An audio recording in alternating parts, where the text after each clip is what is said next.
இந்த கதை மனதை கட்டுப்படுத்துவதற்கான முக்கியத்துவத்தை விளக்குகிறது. கதை குதிரை மற்றும் குதிரை பயிற்சியாளர். ஒரு நாள் புத்தரிடம் ஒரு சீடர், ஐயனே, என் மனம் எப்போதும் காம எண்ணங்களால் நிறைந்துள்ளது. அதை எப்படி கட்டுப்படுத்துவது என்று கேட்டார். புத்தர் பதிலளித்தார், ஒரு குதிரை பயிற்சியாளரிடம் 4 வகையான குதிரைகள் உள்ளன. முதல் குதிரை, பயிற்சியாளர் குதிரையை கண்டதும் அது தூரத்திலிருந்தே அபாயத்தை உணர்ந்து சரியான பாதையில் செல்கிறது. இது மிகவும் விவேகமுள்ள குதிரை.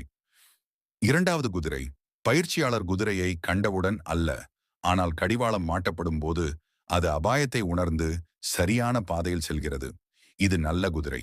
மூன்றாவது குதிரை, கடிவாளம் மாட்டப்படும் போது அல்ல, ஆனால் பயிற்சியாளர் அதன் மீது ஏறி சவுக்கால் தட்டிய பிறகே அபாயத்தை உணர்ந்து சரியான பாதையில் செல்கிறது. இது சராசரி குதிரை அன்.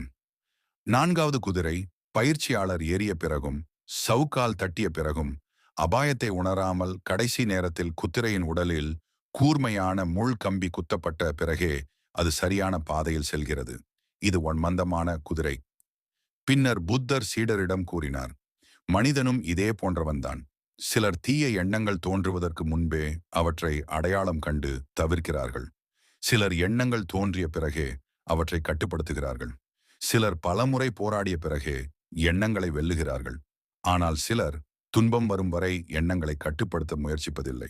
மனதை கட்டுப்படுத்துவது ஒரு பயிற்சி. தீய எண்ணங்கள் தோன்றும் போதே அவற்றை அடையாளம் கண்டு கட்டுப்படுத்துவது நல்லது.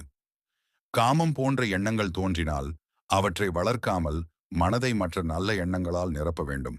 இந்த கதை புத்தரின் மனதை பயிற்சி செய் என்ற போதனையை விளக்குகிறது.